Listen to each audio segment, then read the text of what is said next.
یہ کیسے پہچان گئے کہ میں ابھی ابھی آیا ہوں، میں اجنبی ہوں؟ کہا اس لیے کہ یہ اتنا بڑا مجمع مجھے لائق سلام نہیں سمجھتا۔ اجرکم علی اللہ۔ روز عاشورہ کوئی جسے سلام نہیں کرتا تھا، قیامت تک اسے کائنات کا ذرہ ذرہ سلام کرے گا۔ ہم آپ سلام کریں گے۔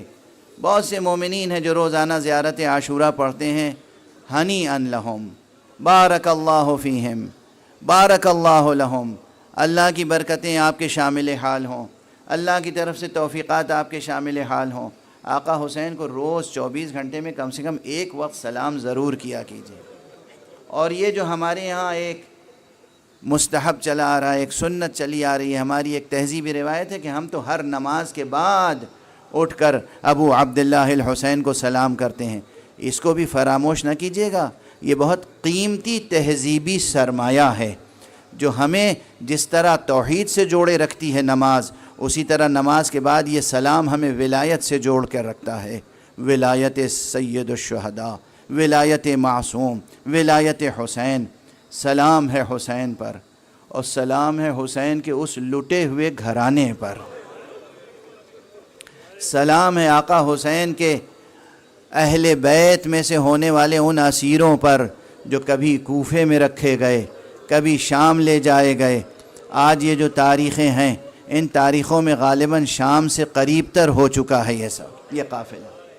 بی بی جناب زینب، بی بی جناب ام کلثوم، بی بی رباب، بی بی لیلہ، بی بی جناب فاطمہ بنت الحسین، بی بی سکینہ، یہ بیویاں سب اسیر ہیں، رسن بستہ، رسن بستہ، اسیروں کی طرح دیار بدیار پھرائے جا رہے ہیں۔ ہر منزل ایک قیامت تھی، لیکن خدا کی قسم شام میں داخلہ وہ بہت بڑی قیامت تھی۔ شام میں داخلہ بہت بڑی قیامت تھی۔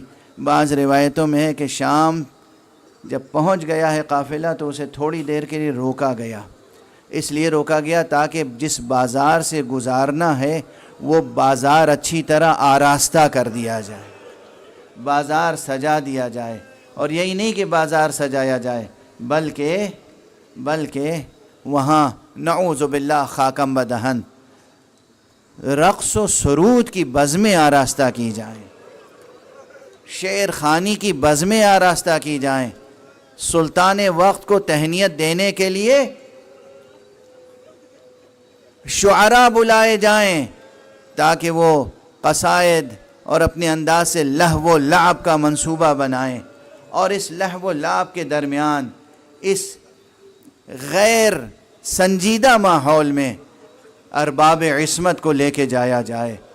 دو رویا شام کے بازار میں آئینے لگائے جائیں تاکہ جو لوگ قریب ہیں جب بیویاں گزریں تو وہ قریب کھڑے ہوئے لوگ تو براہ راست دیکھ لیں گے کہ یہ زینب ہیں، یہ ام کلثوم ہیں، یہ فاطمہ بنت الحسین ہیں، لیکن جو دور کھڑے ہیں کم سے کم آئینے میں دیکھیں گے، اور منادی ندا کرتا ہوا آگے بڑھے گا کہ یہ اسیران اہل بیت ہیں، یہ اسیران خاندان محمد مصطفیٰ ہیں۔ بس آپ گریہ فرمانے میں ایک روایت عرض کر کے گفتگو کو تمام کرتا ہوں۔ ایک صحابی پیغمبر ہیں سہل ساعدی، سہل ساعدی کی روایت ہے، کہتے ہیں کہ میں شام میں داخل ہوا، دمشق میں داخل ہوا بیت المقدس کی زیارت کر کے۔ عربی میں بیت المقدس کہتے ہیں، ہم لوگ اردو میں بیت المقدس کہتے ہیں۔ بیت المقدس کی زیارت کر کے واپس آیا تو ایک چیز تو میں نے وہاں دیکھی تھی کہ جس پتھر کو اٹھاتا تھا اس کے نیچے سے تازہ لہو نظر آتا تھا، لیکن جب دمشق میں داخل ہوا تو میں نے دیکھا ایک بے انتہا جشن کا ماحول ہے۔ سہل کہتے ہیں کہ میں نے کسی سے پوچھا کہ آج کیا تم دمشق والوں کی کوئی خاص عید ہے؟ یہ جشن کیسا ہے؟ یہ خوشیاں کیسی ہیں؟ یہ اس طرح سے نغمہ و سرور کی بزمیں کیوں آراستہ ہیں؟ ایک مرتبہ کسی کہنے والے نے کہا کہ تم بھی یہاں اجنبی معلوم ہوتے ہو، تمہیں معلوم نہیں کہ حاکم کے اوپر کسی خارجی نے خروج کیا تھا، حاکم کو فتح حاصل ہوئی ہے، آج اس خارجی کا کٹا ہوا سر لایا جا رہا ہے اور آج اس کے گھر والوں کو اسیر کر کے لایا جا رہا ہے۔ سہل ساعدی نے پھر کسی اور سے پوچھا کہ یہ کون ہے جس کا سر لایا جا رہا ہے؟ اس نے کہا تمہیں معلوم نہیں، یہ حسین ابن علی کا سر۔ اجرکم علی اللہ، یہ حسین ابن علی کا سر ہے، یہ اہل بیت مصطفیٰ ہیں جو اسیر کر کے لائے جا رہے ہیں۔ سہل کہتے ہیں کہ میں یہ سن کر برداشت نہ کر سکا، تیزی سے میں آگے بڑھا، دیکھا تو واقعاً ایک اونچے نیزے پر سر مبارک حسین ابن علی تھا جو قرآن مجید کی تلاوت کر رہا تھا۔ میں نے کہا السلام علیک یا ابا عبداللہ، اور اس کے بعد تیزی سے آگے بڑھا، دیکھا کہ ناکوں کی ایک قطار ہے اور برہنہ سر بیویاں بیٹھی ہیں، آگے آگے ناکے پر ایک لاغر نحیف۔ تو اس جوان نے مجھے پہچان کے کہا سہل، میرے نانا کے صحابی سہل۔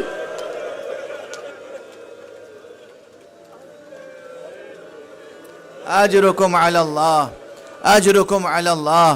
انہوں نے آداب بجا لا کر، تسلیم بجا لا کر، احترام و اکرام کے آداب بجا لا کر پوچھا فرزند رسول، آنکھوں سے فرزند رسول میں کیا دیکھ رہا ہوں اور میں سمجھ نہیں پا رہا ہوں، میں نہیں سمجھ سکتا کہ اس وقت آپ کی خدمت کس طرح کر سکتا ہوں، کون سی خدمت بجا لا سکتا ہوں۔ امام نے اشارے سے قریب بلایا، جب بالکل قریب آگے کہا ایک خدمت تم کر سکتے ہو، یہ جو سامنے نیزہ لیے ہوئے ہیں نا، ان سے کہو ذرا آگے بڑھ جائیں تاکہ تماشائیوں کی نگاہیں سر کی طرف ہوں، ہماری ماں بہنوں کے سروں کی طرف۔ اجرکم علی اللہ۔ سہل کہتے ہیں میں آگے بڑھا، جا کے اس سے بات کی۔ میں نے بہت کوشش کے ساتھ، بہت کاوش کے ساتھ یہ پیسے لے آگے بڑھ جا تاکہ لوگ تیری طرف متوجہ رہیں۔ اس کے بعد پھر قریب آئے۔ بعض روایات میں یہ مضمون بھی موجود ہے، سہل دوبارہ امام سجاد کے پاس آئے تو امام سجاد نے کہا ممکن ہو تو انہیں کچھ پیسے دے کر صحیح ان سے کچھ چادریں لے لو، اور یہ چادریں لا کے دیکھو پیچھے ناکوں پر، تمہیں معلوم ہے کون ہے؟ زینب بنت علی، ام کلثوم بنت علی، رباب، لیلا۔ اور تمہیں معلوم ہے کہ سکینہ کی اپنے پیسے اپنے پاس سے رقم دے کر، پیسے دے کر کہا چادریں دے دو۔ مظالم کی حد یہ تھی، ظالموں نے، ایک روایت یہ ہے ظالموں نے چادریں دیں، پیسے لے لیے، بیویوں نے وہ چادریں جیسے ہی سر پہ ڈالنا چاہیں، دوبارہ سپاہی آئے، نیزوں کی نوک سے چادریں دوبارہ چھینے گئے۔ زینب پھر بھی برہنہ سر رہ گئی، اور برہنہ سر دربار یزید میں داخل ہونا زینب کے لیے بہت شاخ تھا۔ اجرکم علی اللہ، اجرکم علی اللہ، اجرکم علی اللہ۔ غالباً یہی وہ مقام ہے کہ اب دربار میں داخلہ بالکل نزدیک ہو چکا، بازار شام گزر چکا، جناب زینب کو غیظ آیا، اور اس کے بعد کہا ام کلثوم، رباب، لیلا، سکینہ، فاطمہ، فضہ، اب میں اٹھا رہی ہوں اپنا ہاتھ بددعا کے لیے، تم سب آمین کہنا۔ جیسے ہی بی بی نے ہاتھ اٹھانا چاہا، ادھر سید سجاد نے متوجہ ہو کے کہا پھوپھی اماں ذرا نوک نیزہ پہ بابا کے سر کو دیکھ لی۔ بی بی نے دیکھا آقا حسین کی آنکھوں سے آنسو رواں تھے، ریش مبارک سے آنسو کے قطرے ٹپک رہے تھے۔ بی بی نے آواز دی میرے بھیا حسین، تمہاری محنت کی حفاظت کرنا میری ذمہ داری ہے، تمہاری قربانیوں کو ضائع نہیں ہونے دوں گی۔ اگر تمہاری مرضی یہی ہے، مشیت حق یہی ہے کہ میں برہنہ سر دربار میں جاؤں، تو میں اس مصیبت کو بھی برداشت کروں گی، میں اسی طرح دربار میں جانے کے لیے راضی ہوں۔ انا للہ وَإِنَّا إِلَيْهِ رَاجِعُونَ رِضًا بِقَضَائِهِ وَتَسْلِيمًا لِأَمْرِهِ۔ پروردگار ہمیں علوم قرآن اور معارف اہل بیت سے آشنا فرما۔ معبود پروردگار ہمارے سینوں میں چراغ توحید روشن رہے، ہمارے ہاتھوں میں ہمیشہ دامان ختم نبوت رہے۔